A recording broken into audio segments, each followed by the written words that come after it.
Good morning, everyone, and thank you for joining us for planning the right fundraising auction in 2022. We're going to get started and know that lots of people are going to be joining as we're getting going here, but we figured it'd be good to get the ball rolling, do some introductions. My name is Greg Kuroga. I am the founder of Stellar Fundraising Auctions. I've been a fundraising auction consultant since 2004 and a virtual gala consultant since March of 2020. And since then, since 2020, I've conducted over 70 virtual galas, helped raise over $15 million and counting online. Did a bunch of in-person events last year as well. We'll talk more about that. I am joined today by my co-presenter, Beth Sandofer of Beth Sandofer Events. Beth is one of the leading, well, not one of, she is the leading Bay Area fundraising event strategist. Worked on over 100 virtual galas in every time zone of the United States in the last 2 years, helped raise well over $20 million. She's also a longtime friend, co-presenter at a bunch of our educational classes, so I am always thankful to be able to partner with her. Let's talk about some housekeeping. We are going to record this webinar. I'll get you a link to the video as soon as we can. If you want to take notes, yay, don't feel pressured to do so. Also, we have time set aside at the end of this presentation for a Q&A. So if you have a question, please enter it into the Q&A box at the lower portion of the Zoom screen.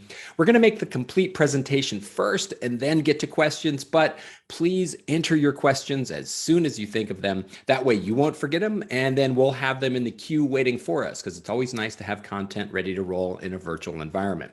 Finally, Beth and I are both based in the San Francisco Bay Area, so a lot of what we are going to say today is going to be pretty region specific. That said, we do work with a number of organizations across the country and know that even within a region, there can be radical variations in crowd comfort levels, government restrictions, etc. So if you have a region specific question, please enter it into the Q&A box. We'll do our best. What are we going to cover today? Well, where are we at with fundraising right now in 2022? Virtual events, hey, are they still a thing? What were in-person auctions like in 2021? Hybrid events, should you consider doing one? If so, we'll talk about the keys for a hybrid event, also talk about ways to make a virtual event a success in 2022. We'll talk about tips for in-person events in 2022. Finally, we'll tackle the fund to need, and then we'll take your questions and we'll hopefully provide good answers. So let's talk about fundraising in 2022. If there's one word to summarize fundraising right now, it's probably uncertainty. Might be variant. Is it safe to do your event indoors? Should you postpone a February event until March, April, or maybe May to be safe? Should you do a virtual event instead of an in-person event? Should you add a hybrid option to your in-person event? These are all great questions. They need to be taken on a case-by-case basis, because ultimately, we're not here to tell you which type of event you should do. We hope to lead you through a process that helps you arrive at the decision so that you can do the event that is most appropriate for your crowd at the time that you can do it. Right now, if Omicron follows the path it has elsewhere and the experts are correct, cases should be on a downward trajectory in another couple of weeks. Back on December 29th, Dr. Bob Wachter of UCSF, if you don't follow him, he's great, W-A-C-H-T-E-R, said that we should be, quote, in good shape, maybe even great shape in 6 to 8 weeks. He also said the day before that, if you're in a room of 25 people, statistically speaking, 3 of them are going to have COVID. So we get it. It's a tough time to be doing fundraising events. It's been a tough time for 2 years. This is where we're at. Postponing has its own set of challenges, whether you postpone your event or you postpone decisions surrounding your event.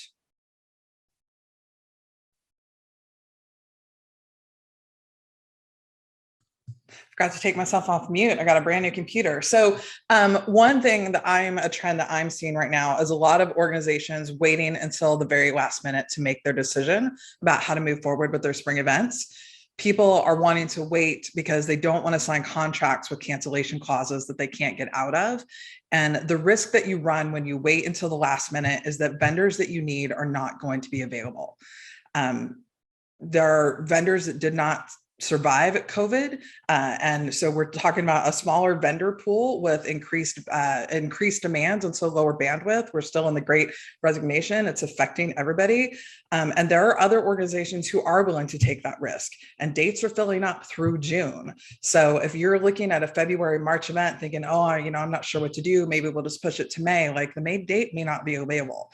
And so it really applies to not only canceling or what your format is, but just postponing your event. Like our calendars are crazy right now, and we're still trying to smooth out the great date shuffle of 2020 when so many spring events postponed to fall. So my advice is that if you are thinking at all that you want to do your event in person, get your vendors booked now. Sign your contracts, pay your deposits. And then in the case of, for example, your AV vendor, make sure that they are a vendor that would also be capable of doing a virtual event. So that way, if you do decide to switch up your format, you're not having to cancel a contract, you're changing the scope of work. And have these conversations with all of your vendors. Check to see if your deposits can be rolled over to another event that gets scheduled within the next 12 months. Talk to your vendors, see if there's a way to rework contracts if you have to go virtual. Can your venue become the location that you broadcast from your virtual event? Can your florist provide flowers that get included in take-home goodie boxes? Can your caterer switch to a boxed meal that would be available for pickup?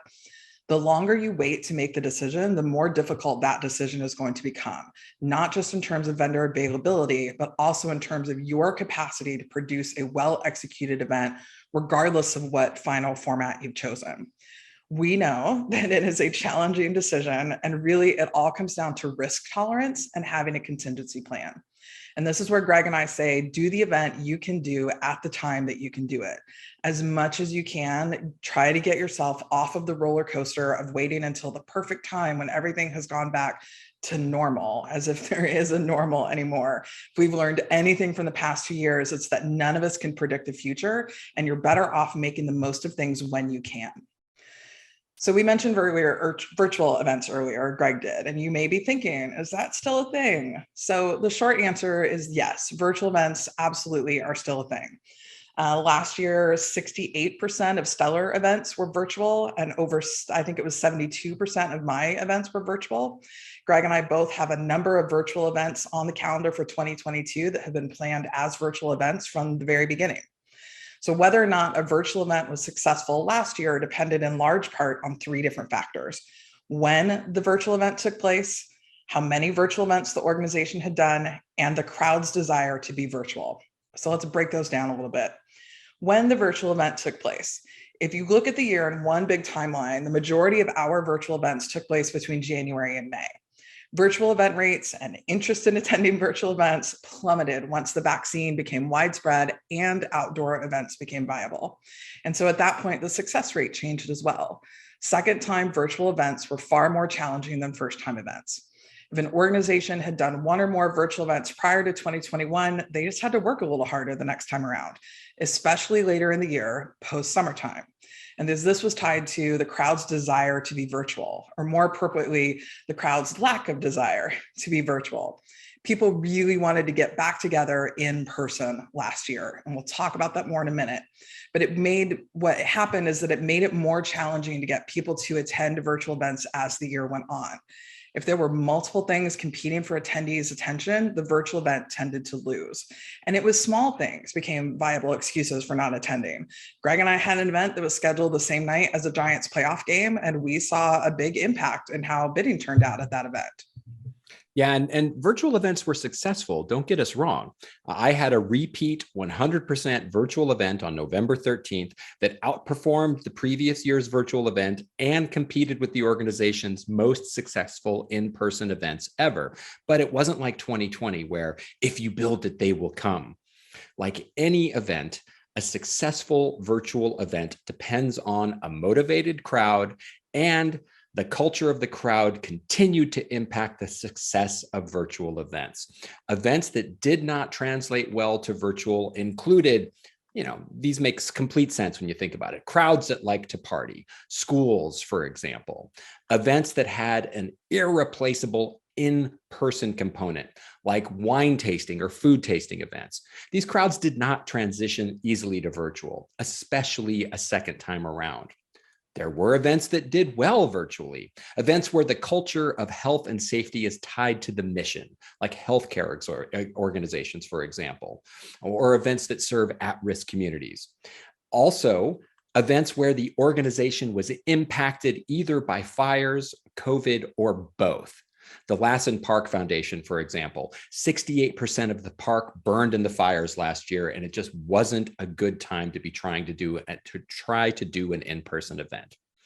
They had successful virtual events, though. But in short, virtual events, they're still a thing, but the big thing in 2021 was the return to in-person fundraising auctions. What were those auctions like? Well, they were loud, for starters. Crowds that were willing to gather together in person were excited to see each other and really, really partied hard. Last year had some of the loudest, most raucous crowds we've ever worked with. And I mean that in a loving way, because in addition to being boisterous, in-person crowds, for the most part, were also extra philanthropic. They were excited to see each other, and they were excited to see and be seen giving. The majority of our in-person events in 2021 were outdoors, but we had a few indoor events as well. Many of our in-person events also had a smaller crowd size than previously. And some of this is to accommodate increased table spacing, but you can see that crowd right there. Those tables aren't spread very far apart. And it was also because a smaller percentage of their crowd wanted to gather in person. And usually the indoor events were smaller, but some of the outdoor events were smaller as well. It is important to note, smaller does not mean less money raised, especially in person. Right. So some other trends that we saw for in-person events in 2021 is that vendors have changed their contracts, especially cancellation policies. So you want to be sure that you're reading the fine print on your contracts, but also more importantly, treat your vendors like partners, not just a service or product provider. We saw a return of printed invitations and programs. People were back in their offices, so mail was easier to manage. The in-person events, people wanted to have that program on the table or handed out at registration. And then silent auctions largely stayed online. So I've been doing online silent auctions for years, but there were still a lot of organizations pre-pandemic that were using paper bid sheets. Once people made the conversion to online auctions, they pretty much stayed that way. So one trend that we had called for, Greg and I, at the beginning of the year that never really panned out is a hybrid event, or it didn't pan out in the way that we thought that it would. So hybrid events are in-person events and a virtual event that take place simultaneously. So this can either be a live event that is broadcast to an at-home crowd, or it can be a virtual event with a live audience that gathers to watch the broadcast. And that is a subtle but important distinction when you think about which one is taking priority in your planning. So think of the latter as an SNL or studio audience style event, right? The crowd knows that they are gathering to watch something that's being sent out to more people, but they are still being expected and asked to participate. And Beth and I both thought that hybrid events were going to be the big thing in 2021. And that never really came to pass. 5% of our events and 13% of Beth's events were hybrid. And the few hybrid events we did work on yielded wildly differing results. The in-person events broadcast to people at home were not as successful as the SNL style events. In-person crowds are loud, but also the live broadcasting to home events were first time doing this, right? They were blazing a trail and they encountered some challenges that can be avoided and learned some hard lessons that thankfully you can benefit from. And we will go into more detail on this in a few moments and also in depth in the questions. But first off, though, should you consider a hybrid event? And this is a shot of the first hybrid event I did last June. If you're considering a hybrid, think about the following. Are there restrictions on crowd size, either by your venue or local government, that prohibits a significant portion of your crowd from attending? Are your biggest bidders reluctant to attend an in-person event? Did your virtual event extend the reach of your organization beyond traditional geographic borders? And do the benefits of adding a virtual component to your in-person event outweigh the costs? And the costs are anywhere from an additional $2,000 on the extremely DIY low budget size to over $25,000, depending on the extent of your production. It also depends on how much of your own staff and volunteer time you're willing to invest in the project. There are single screen bidding solutions that make self-production very viable. It all circles back to cost and benefit. And when looking at this list of questions, it's not that you have to answer yes to the top three before you consider the costs. If the virtual crowd extended the reach of your organization so radically that it absolutely justifies the cost, there's your answer, right? But let's say you do decide to do a hybrid event. Here's our keys for hybrid event success. For starters, your in-person crowd needs to be committed to the success of your hybrid event as well. I mean, your crowd always needs to be committed to your success, but if they see the event as a great party for them to reconnect with friends and have a good time, and maybe do some fundraising while they're there, but not a concurrent fundraising opportunity that is going to bring in a virtual crowd that they are going to cheer and celebrate, it's going to be detrimental. The most successful hybrid events we did this past year had a crowd coming to watch us do a virtual event that they got to participate in. Mutual engagement. You need to create opportunities for your at-home and in-person crowds to engage across the airwaves. Games other than the auction that can be played simultaneously, for example, include some sort of game in the party packs that people purchase for at home. Give it out to the people in the room. Could be a single card for a card drawing, or like you see on screen, the Boys and Girls Club of Sonoma Valley had these poker chips that had the year the organization was founded, and I mean the year that their club was founded in Sonoma Valley, 1962, hyphen the bidder number. And when we drew the winning poker chip, it was for somebody at home, right? Empower the at-home crowd to make a difference. Let the at-home crowd know how they specifically can help you. You could offer a challenge grant, for example, that is only for the people at home. And also highlight their gifts. You can see that guy in the red vest who's losing it right there. He's looking at a screen, making the most of a gift that's coming in from somebody virtually at that moment, right? Highlight their gifts, celebrate them. You also need to create dual purpose content. So you're still going to need 45 to 60 minutes of content that both audiences will engage in simultaneously, but you need to think about what is the guest experience for both audiences and how does having this mixed crowd affect your run of show? So what is happening for the at-home crowd while the in-person crowd is arriving or having their dinner? And what content is the virtual audience getting that is unique for them so that they don't feel like they're missing out by not being in the room? And then how and when does your content for both audiences intersect? Another big set of decisions that you will have to sort of factor into your process is defining how your participants are going to bid. Will it be 100% online bidding or a mix with people that are in the room? So all 100% online bidding is going to be the most straightforward way for hybrid guests to bid in your auction or donate to the fund in need because you're keeping everything online. So people are bidding and pledging from their phones regardless of where they are, in the room or at home. The pro to this is that it keeps everything completely in sync for your bidders, and your auctioneer has a single source of information that they are looking to. The drawback to this is that it takes away that like positive peer pressure and excitement of seeing paddles go up in the room because people like to see other people bidding. So with what we've been calling mixed bidding, then your at-home viewers would be bidding from their phone or other device, and your bidders in the room are raising paddles. This is going to require an extra staff person to act as an auction administrator. And what your auction administrator is going to do is to place bids in the auction software on behalf of the paddles raised in the room so that the bidders at home are kept in sync. And you will need to determine how to handle a tie bid. So when an auctioneer on stage sees two paddles raised at the same time, it's really easy to say, bidder on my left, you're in at 2,000, bidder on my right, will you go to 2,500? And everybody knows what's happening. But that can get lost a little bit when one bid comes from an at-home viewer and a paddle is raised in the room at the same time. And I would say that the biggest challenge I saw with hybrid events is that my auctioneers, and there were multiple, almost always awarded the tie to the bidder in the room. So when that happens, then I was dealt with or faced with the question of like, how do I handle updating the auction software so that the bidder at home knows with certainty that they are no longer in the lead? And I'm going to add something here that came up at a recent conversation around how do you handle broadcast latency when you have guests bidding at home via phones and with paddles in the room. So depending on the various platforms that you're using, both for your auction software and for your broadcast, you can get your latency as low as like 4 seconds, 4 to 7 seconds, which actually goes pretty quickly.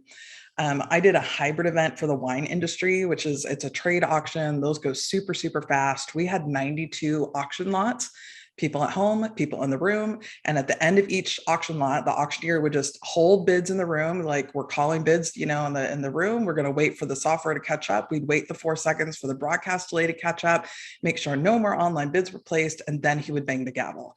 So did it add a few seconds to each auction lot? Yes. Was it a big deal? Not at all.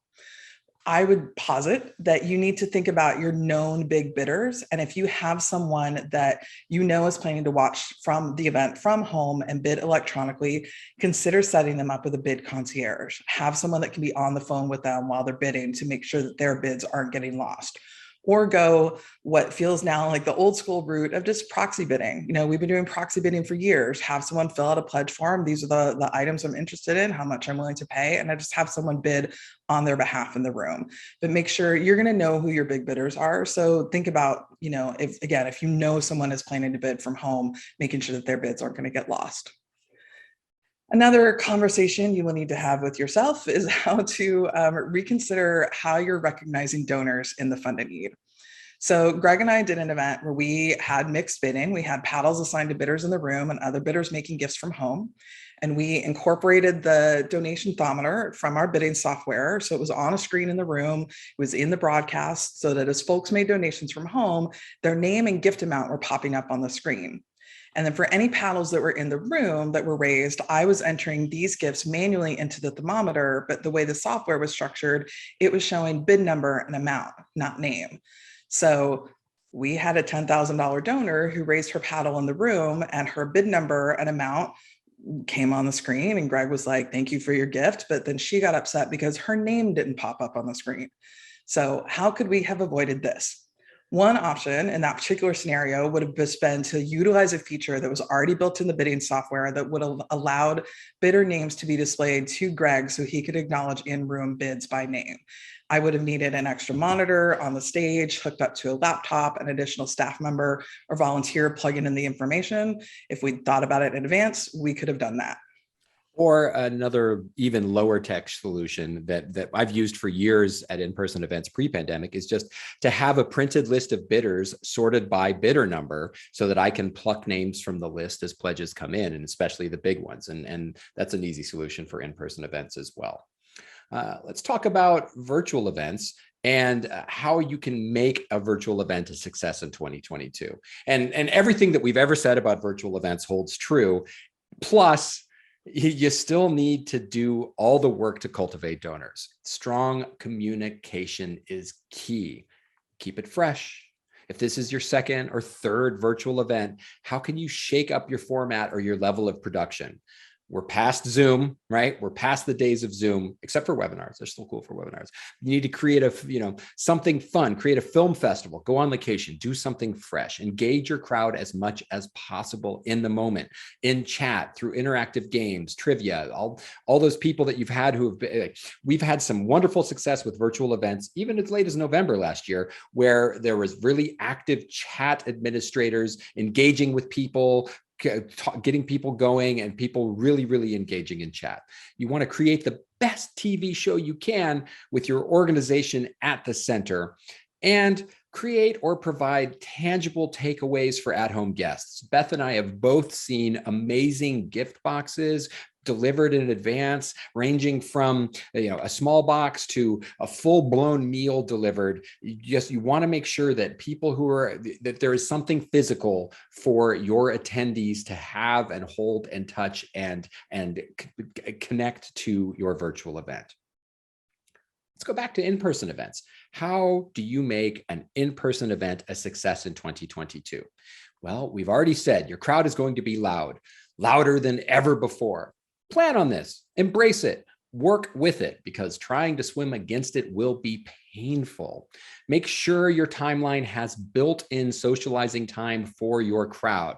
We always recommend at least 15 to 20 minutes once they are seated, after the initial welcomes and before we start the main program. Be strategic with your invitations. You heard Greg say earlier, the fewer attendees does not mean you're raising less money. That's something I've been saying since way before the pandemic. If you have heard me speak ever, then you likely know that I'm a data nerd when it comes to auctions. And in a well-performing auction, only 15% of your crowd is going to be participating, and only 25 to 30% will participate in the funding need. So I have never cared about having the most people in the room. I care about having the right people. When I say the right people, I mean the folks who are going to engage with your auction and your funding need. And I think the reality is for 2022 is that even if you're doing a fully in-person event, you're probably going to have a smaller headcount than you may have had in the past. So how do you get strategic? So there was an indoor event. It was one of our clients who reduced the capacity from 150 people to 80. And they wanted to ensure that the room had bidders first and foremost. So the development director went through previous year's results and only extended initial invitations to people who had purchased auction items in the past. And the result was that they got a room full of bidders, and they had the second most successful auction that they have ever had. And you need to engage your crowd with meaningful messaging and storytelling. And messaging has always been important, but we saw it become even more so in virtual events.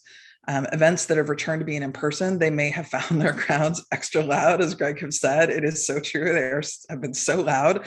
But the crowds were also extremely receptive to being engaged by meaningful on-mission story, preferably when it was told live from the stage. And you want to include at least two meaningful storytelling moments in your timeline, one that happens before the auction and one that happens immediately before your funding need. And when it comes to putting together your auction for your in-person event, go for the lots you would have solicited pre-pandemic. Trips were hot again last year, all the way up until November. We expect them to be strong once again, once we get rolling this spring. But you got to know your crowd. You have to know their tastes, right? Here in the Bay Area, Tahoe, Stinson, Carmel, Monterey, a little farther, Oregon, Hawaii, Southern California, Mexico, all of those have been popular, right? So you want to vary distance and duration, right? Other lots that have been successful, experiences that you couldn't get otherwise, chef's dining experiences and that sort of entertainment always perform well. Relationship-based lots, always popular. Need to maximize the relationships that you have in place. Buy-ins have resurged, as well as the low retail value, high perceptual value lots. They are back in full force as well. Think the chilled magnum of champagne to kick off an auction, or a better dessert served to the winning bidder's table. I sold a platter of tacos and a pitcher of margaritas for $8,000 last year twice, and Beth will be the first to tell you that she did it first years and years ago. But there is no magic number for the number of auction lots that you should have in your live auction. Plenty of auctions are trimming down and doing less, right? I got an auction on Thursday night. We're down to 5 lots. But plenty of auctions are doing as many lots as they did in 2019. I had a 30-something lot auction last year. Whatever decision you make, though, base it on math and history, not hopes. Back it up with expectation management of your auction lot donors and your auction lot buyers. If you want to do fewer lots and raise the same amount of money, you need to raise more money per lot. Obviously, which means your auction lot donors, the people who are giving you the things to sell, need to understand this and help achieve it. And your auction lot buyers need to commit to this in advance as well. We've seen examples. Beth and I both work on a summertime-based event. Last summer, they decided to reduce their lots from 24 to 12. A huge reduction, right? So they reached out to all of their donors, auction lot donors, in advance and said, hey, here's what our game plan is. We're going to focus in on a limited number of lots, so we need you to step up. And they had, on paper, the best looking live auction they've ever seen. Then they turned around and went to their donors, their bidders, and said, hey, look, we're doing less lots, so we still need you to come with the big budget, but you need to come prepared to spend that on 1 lot instead of 2 or even 3. And they had an incredibly successful auction, pre-pandemic levels of success, even with lower lots. Of course, all of this comes down to expectation management, planning, and math. If you can't get anybody to say, oh yeah, I'd be willing to spend twice as much on one lot instead of 2 lots, then you're going to have to rethink your planning. And of course, if you're doing an auction in person or otherwise, you should absolutely do a fund a need. Fund a need is still where it's at. Has always helped raise as much as, if not more than, most of the lots in our auctions. It made an excellent transition to virtual, continues to be successful, even where auction lots haven't always worked as well. If you had a successful in-person auction before the pandemic, your virtual auction was probably comparable, but challenged in-person auctions became even more challenged virtual auctions, but the fund and need held great across all of them. Right. And it's never, if you build it, they will come. You always have to do the work on the fund a need to make it successful.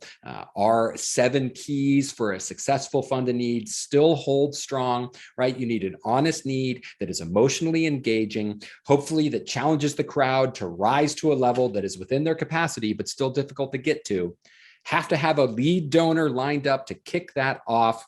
It helps if you are able to communicate the need to people in a way that lets them know exactly what their money does. 1,000 does this, 2,500 does that. You need to create a sense of urgency. The old double negative, what won't happen if people don't support you? And then finally, you need to market it in advance so that people understand what they are coming to do. The fund the need, still one of our favorite things to see. I love the fund a need. Beth loves the fund a need. Fund a need is still successful. If you do anything this year, do a fund a need, but hopefully a much bigger event as well. That concludes the presentation portion, and we brought it in on budget and under time. Wow, that never happens. Beth and I are going to turn our cameras on, and hopefully you can start plugging some questions into the screen as well. Hey, there I am. Good to see everybody. We'll stop the share and go big time. But if you have any questions, you can always reach us, bethsandofer.com or stellarsf.com for me. You see our emails there. We'll leave them up. We'll also give we'll put this out there and make it so that put the recording out so everybody can watch it as well. It'll be up by the end of today because I fly tomorrow. First questions in, first one on. Matt Gibson has the question. What's your take on international travel packages coming back being viable this spring? Oh, you want me to take that? That's a good question. I'll happily take it. I'm just trying to lob the pitch. Matt, I'm going to ask for a follow-up question and say, where are you based? Because it really depends on where your crowd is, right? And that's with Greater Giving. Oh, okay. So up in Portland area then probably. Yep. So I would say that in the Portland area and the Oregon area, Oregon has been pretty cautious, as well as the Bay Area and San Francisco, and international travel has been a little slower to warm. I would be hesitant to put international travel straight back in an auction before May of this year. Mm-hmm. And I would still include, one thing we've been saying in 2020 and still in 2021 is if you can have an extended expiration date on the travel packages, if it's 2 years instead of 1 year, to be able to use those, I would still keep including those extra long expiration dates. And don't get me wrong, I've had plenty of international travel at the end of last year. I just think with this particular variant working its way around right now, it certainly has put a little bit of the kibosh. I'm doing an event in Scott Robertson's neighborhood on Thursday night. Hey, Scott, thanks for the invite. Sorry, I won't have time to hang out. Doing an event down in Florida on Thursday, and they actually took out some of. They have international travel in it. They've got the trips to Italy. They're like, yeah, sure, woohoo, we're going. So I mean, I think it really depends on the comfort level of your crowd. Canada, if they'll let you in, I think Canada'd be great. I think to me, Canada and Mexico both feel a little, I mean, again, will they let you in, sort of all of that, but they feel more accessible than getting on a plane for, 9 hours, to fly to Italy or someplace. So yeah. Canada feels less scary. Yeah. I mean, one of my favorite consignment partners is Sojourn Ventures, and their trips are all to Italy or Bali. And their Italy trips were doing great last year, but we didn't have any Bali trips because nobody wanted to be on a plane for 22 hours. Might have had one. No questions. Everybody is just feeling sated at this point. They've received all the questions. So one thing that did come up just a little bit, and I'm trying to remember where it was in the conversation that we were having, Beth, but we were talking about. We didn't talk much about single screen solutions and in our presentation, but we did talk about it in our rehearsals. Not that we forgot to present it, it's just that we didn't get it into the actual script.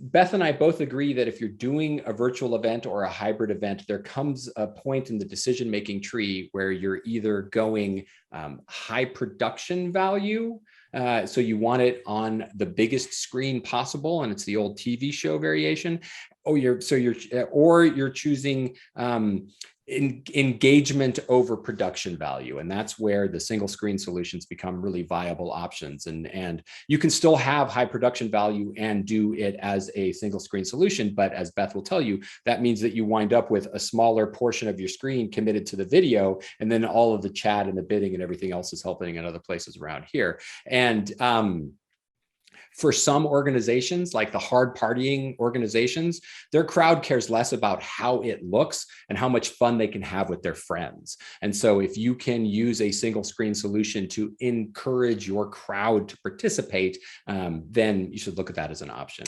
Or for crowds that are just less tech savvy. You know, I did an event December where we knew, I mean, it was a hybrid event, you know, but we knew it was kind of an older demographic that would be watching from home. And we just didn't want to have to worry about, like, we'll go to YouTube, but then you get your phone and then do it. And we were like, let's just dump it all on one, like, single screen, like, do that so that they only had one place to go. And it was just less confusing. So I think the tech savviness, in which I will say is not related to age at all. I always put that out there, but general tech savviness of the crowd.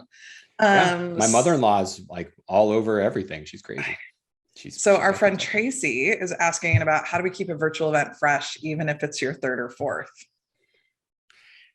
That's a big challenge. And we talked about like engaging the crowd at home, right? Engaging people in a way that makes them feel like they're participating in an event and not watching a live stream.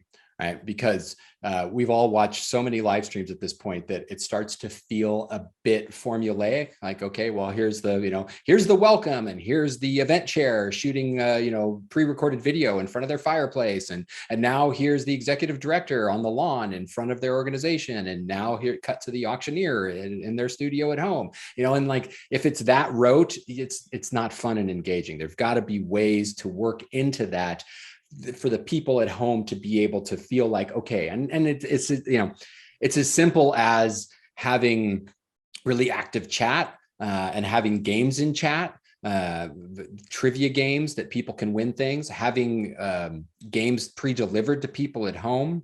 Well, and I think too, so generally, I mean, for years, I would have told you that I am not someone who believes in like having a themed event just for the sake of having a theme, right? An example I always use is that I think it was, oh God, it might've been our first auction together, Greg. I used to work for a theater that produced Shakespeare and like works by like classic playwrights, right? And there was a year we did our gala, and our gala had a flamenco theme. And I remember sitting near the edge of the stage watching the flamenco dancers thinking like, well, this is lovely. It has zero to do with what we actually do as an organization. And I like just I'm done with themes, right? Keep the mission forefront, like make your organizations work the theme or whatever. In virtual events, I think actually there's a lot to be said for a theme. And one thing that's challenging about like a themey theme in person is that if you don't have a lot of money to throw really at your decor and your production, like your theme can get lost because you don't have the stuff to sort of really like round it out in a robust way. That's a lot easier to do online. Like you can do stuff. So I had an event. It was my fourth virtual event with them last year. They do 2 events a year. So it was my fourth one with them. It's a hospital foundation up in Northern California. And they did a whole big play on Indiana Jones. It was McGinty Jones, which is their CFO of philanthropy, or the VP of philanthropy. So McGinty Jones and Raiders of the Lost ICU. So we had a whole thing about like throughout, I know it was so much fun. Then we had a rolling boulder on the screen and like all these kinds of things. But the whole thing was like, he's on this like treasure quest to find, because they were trying to fund a new ICU. And like, we totally riffed on the movie and like had all these crazy jungle graphics and the rolling boulder. And he was in the hat and he did the auction from his back porch, which like tiki torches, behind him. And like, it was super fun and just like a different way. Like, was it still here's the executive director, here's the this, kind of all the same components, because you are compressed for time. Like, yeah, but we had fun with it. And so it made it feel like a fresh new event. And I would say the most memorable virtual event I did last year was the space themed one, where they actually got me an astronaut's outfit and I wore my gaming headset because it looks like, a pilot. I wore my gaming headset and my normal Zoom headset to do everything. It was like a mission control, and like we had a lot of fun with it. Yeah, I think themes are fun. What bidding platforms? Julie Ballard. Hi, Julie. Julie always has the good questions. What bidding platforms do you think work for both in-person and the home audience? So I have long said I'm a huge fan of ClickBid, because ClickBid has had the auction software that enables one to do an in-person auction and do mixed bidding the best, to put it simply. But just last week, our good friends at Greater Giving rolled out. Our good friends at Greater Giving finally rolled that. So great. So there are 3 auction software platforms I typically support. It's Greater Giving, GiveSmart, and ClickBid. GiveSmart does not have a hybrid module built in. ClickBid has had one. There are other limitations around ClickBid I don't love. That's a whole other conversation. But Greater Giving, yeah, they just rolled it out, or it's in the process of rolling out. We just had some sort of initial phone calls and things. So it's not out yet, but it is coming, and it's great. So I would say Greater Giving or ClickBid at this moment are the 2. There are some others out there, but because of limitations or price or whatever, I don't feel comfortable endorsing them. But I've done successful events with Paybe as well in the last year, which is a self-production platform that was a single screen solution that seems like it would have worked well as well. If you're considering a hybrid event, but only broadcasting the program online and cutting the feed once you get to the live auction and fund the need, I recommend against that. At the very least, I recommend that you do have the fund the need broadcasted. Maybe the auction would be too challenging for mixed bidding, but especially if your auctioneer can react to the gifts being made virtually and encourage more. Because if there's one thing we've seen in the last 2 years, it is that people like to hear their names be called, and that you raise more money when there is that sort of peer pressure taking place, even if it's happening virtually. I would agree with that. And it's sort of 2 things. One, yes, keep the funding need in the broadcast because of expanding your reach and doing those gifts and like everything Greg just said. I do think it's okay to cut the live auction, because when you think about going back to guest experience and what is each audience getting that's unique to them, like maybe the thing, part of what's unique about being in person and just being in person is enough uniqueness. Like that's kind of all you need to give people. But if it is like, we're prioritizing the live auction for the people in the room, and if you're not here, there's proxy bidding and whatever else, but like we're not broadcasting it, I think it's okay to not broadcast the live auction if you are allowing for proxy bids, but definitely keep your fund to need in the broadcast for sure. Another question coming in for in-person: are we returning to table assignments and more formal plated dinners, or is it trending less formal cocktail?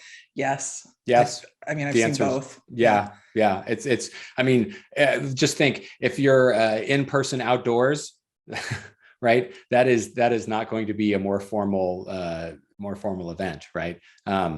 I mean, I guess it could be, that'd be a theme in and of itself, right? Like black tie under the stars, but denim and diamonds.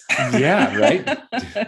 People love it. Oh gosh. But it comes back to the event that's right for the organization, the crowd. I mean, the first in-person event that Beth and I did together last year, the caterer said, we will not have our wait staff serving anybody at their tables. Each table needs to get up individually and come to the front of the space, and we will serve them in a line. So like a served buffet service, basically. That was a radical shift for that event from the seated, served, more formal event that they'd had in years past. But they also had conversation, and that, to be just clear, like that's the event that Greg was talking about earlier, where they basically cut their lot numbers in half and went out to all their donors and their bidders and like had a crazy successful auction. Part of their conversation was, if we do this event together, like we're going to be, instead of being in a tent, we're going to be outdoors, you're not getting table service, all those things. And their crowd was so like, we just want to be back together. We don't care. Like we will do this, that their crowd was behind it. So it wasn't a decision that they just made in a vacuum. Yeah. Thank you for that, Beth.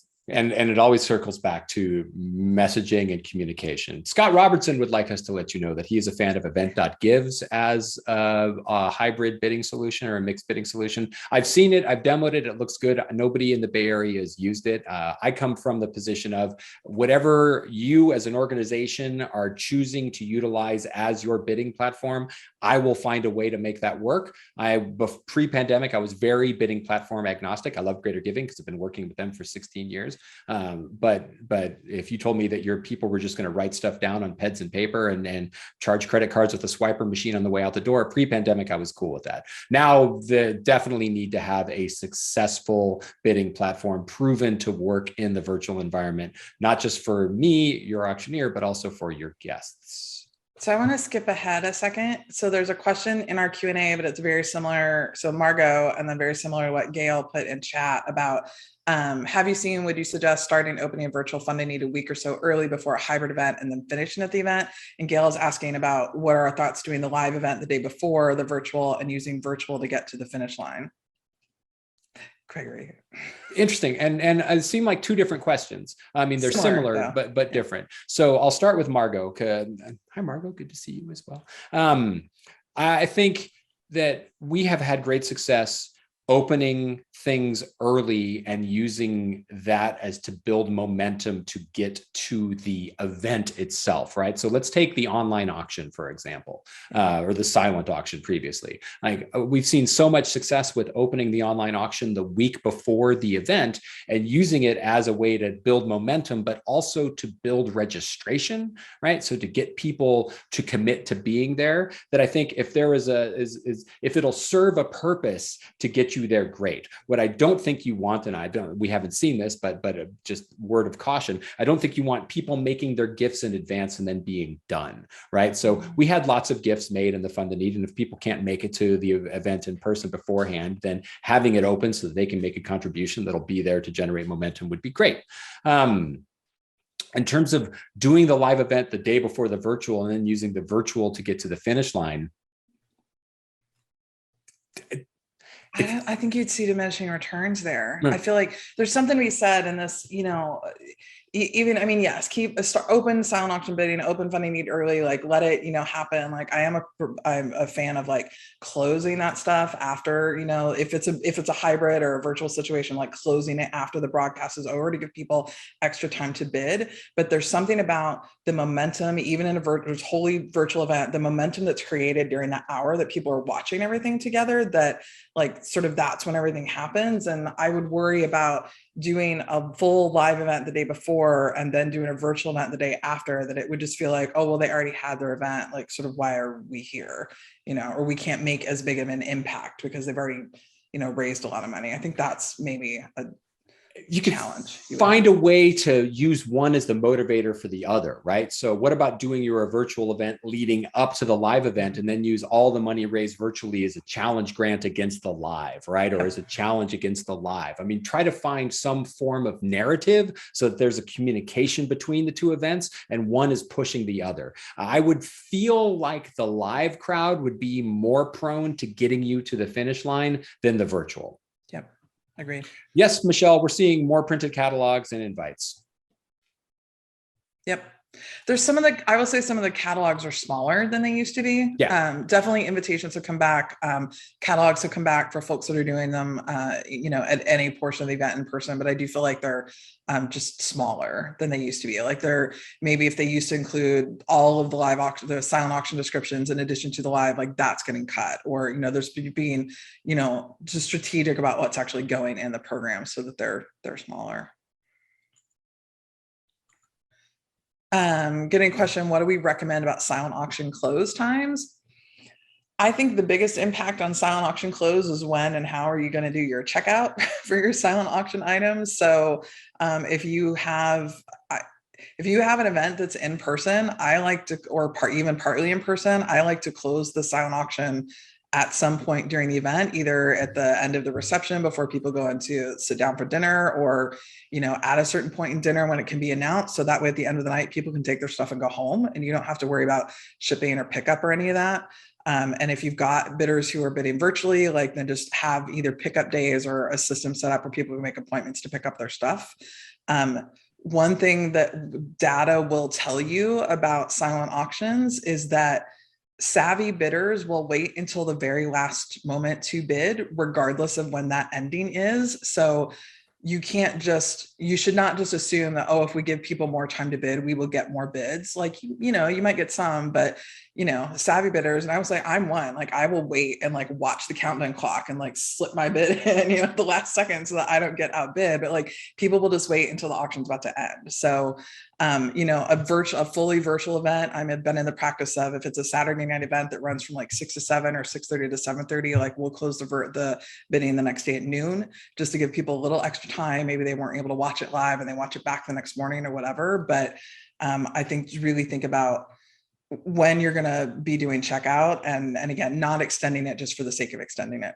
And you can also think about using, it doesn't all have to close at the same time, right? Mm-hmm. So in a silent auction in person, we would close by sections, right? Leading up to, and that was a way to try to create momentum and drive people towards going and getting seated. And with an online auction, you can do your premier silent auction items that close the night of the event at the time that people are there, as a way of driving traffic to that. And then other items that close a day later. I mean, you open your mind to the possibilities of there being more than one answer, more than one solution to when should we close something or how should we do something. This is a really good question in the Q&A. So for in-person events, should you have extra backup plans for staff that might suddenly have to quarantine? Jerry did an event where the day of the gala, the event planner who was in charge of check-in tested positive, couldn't come to the venue. The organization had a chaotic check-in that had a ton of next day follow-up. That's great. I have been tested for COVID so many times. It's like not Greg too. It's like not even a thing anymore. But I remember being at an event in San Francisco at Oracle Park where we were rapid testing everybody that was coming in, like guests and everyone. And I was sitting behind the registration desk thinking about like, what happens if I'm positive? Like, it's not just me, like, sure, I could go home, but it's like all of my gear, like all of my equipment and my computers and everything, like what happens? Like you're screwed, kind of. So yes, I absolutely think there should be a backup plan. And some of that is going to be going back to where I said, treat your vendors like your partners and have those conversations with them and like ask like what happens, if you test positive the day before, or you're doing rapid testing the day of and whatever. Like, yeah, I do think you need to have a backup plan because, it can happen. And as for the auctioneer as well, I mean, my son came home with 103-degree fever in August, and we had the oh my gosh moment, right? And the vice nurse was like, "You guys can't do anything until you all test negative." And I was leaving the next day to do an event on the Central Coast, and managed to get a test and get a negative test. But when I got to the event, I got to the VIP party and told the event planner with my mask on, like, "Hey, FYI, this just happened." And this was the look I got.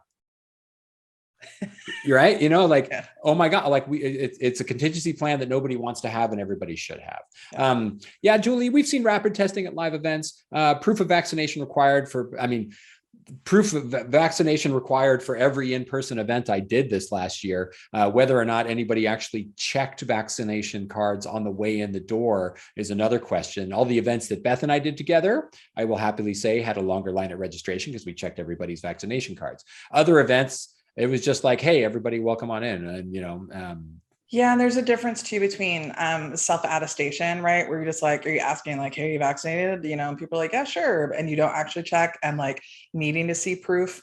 I've had events where we've asked, people that were comfortable doing it to send us proof of their vaccination in advance of the event, so we could put that in as a registration note that we didn't have to ask them again. I've had events, myself, but I also know colleagues that had just added a vaccination check at the venue. So like you went through the vaccination check before you got to registration.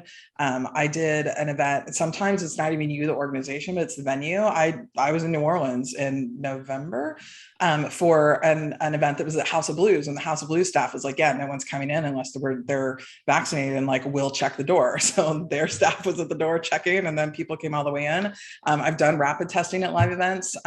It adds time to registration. So the one that I saw do it the most successfully, like like created it was a little testing lounge. So you got your test and you like had a place to hang out while you waited to find out, and your 15 minutes to find out if you were negative or not before you could go in. And so it definitely is something you need to factor into what your registration process looks like. I'm going to skip over to chat. Jen, hi Jen. What are our thoughts about launching event tickets or sending invitations now, basically, or during a surge?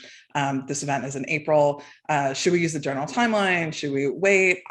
I think you go ahead and send stuff out on your regular timeline. I think the more you can kind of get in front of conversations with people and be like, hey, we're planning an event in April and these are the steps we're taking, and we're going to, hopefully have it as safe, as possible. But I would worry that if you wait too long to send stuff out, then people have already made plans, or it's like there's just a shorter decision time. And I would rather be having the conversation now, and you'll start to find out from, big bidders, known donors, like, what, it doesn't matter, we're not comfortable. And then you can start making decisions to adjust rather than waiting and all of a sudden like, oh no, we've got 3 weeks.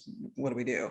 Always talked about fundraising being a conversation, not a hope. Right. And being an ongoing conversation with existing donors. And at this point, sending invitations or save the dates is part of that conversation. Right. The event that I'm flying to Florida to do an event in Naples on Thursday night, and they were always planning on having a virtual component to their event, to do a hybrid. And in the last month, a larger number of their donors have decided that they would rather stay home and go virtual. And they already had the hybrid component in place. So that was an easy thing for them. And it was just part of the conversation. But everywhere right now, you're seeing different thoughts about being in person or not. And I think it sort of dovetails into the larger conversation about fundraising in the midst of this pandemic and ongoing. A recent YouTuber referred to this as season 3 of the pandemic, and how we're going over a lot of the same plot lines and the writing seems lazy, and we're kind of tired of reliving this season again. And that's very true. But at the same time, it's going to be the way fundraising is, right?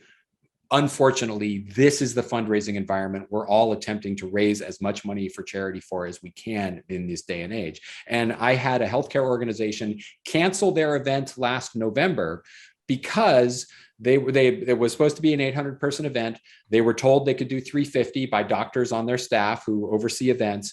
And the doctors on their staff came to them in August and said, you know what, you shouldn't be having 350 people together.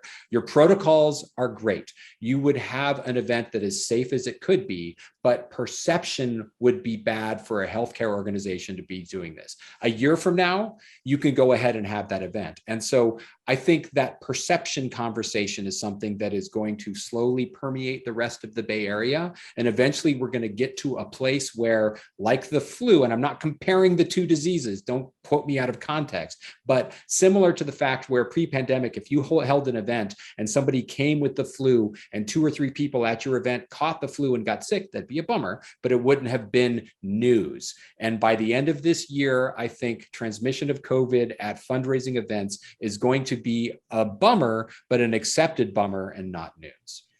So there's a question in Q&A that came in, and it actually dovetails nicely with a question that someone texted me because they want to remain anonymous in their questioning.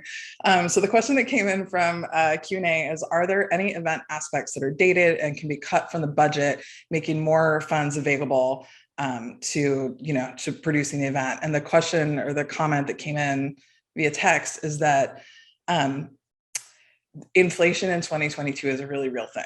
And then some of it is that, it's a great resignation related stuff. Like we're having people are needing to be paid more, so different things. But even companies I work with, like for a long time, have always treated their employees like very well and whatnot. Like stuff is just more expensive.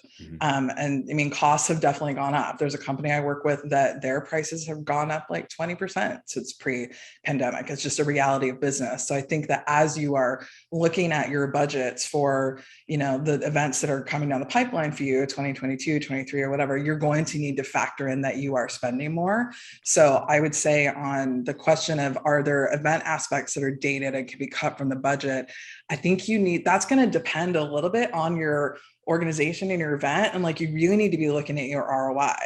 I know events that spend a lot of time making sure they've got the full page ad in the newspaper, and that's how they're advertising the event. Like, well, how many guests are you getting in from that event? Like, is a Facebook ad better for you, or is it just your mailing list? Like, I think that you really need to look at the individual aspects of whatever your event is, marketing and everything else, and see like where are you getting the best ROI, and where can you cut something without sacrificing the production level that you feel like your crowd needs. And there are organizations out there that can be very grassroots and be very simple, and like they don't need to be fancy, and that's fine. And there are organizations that have a crowd that like, no, they expect things to be very, 5-star luxury, sort of service. And so like I don't think there's like one cookie cutter, thing is dated. Like it's ROI, and it's like, what expectation does your crowd have for your event?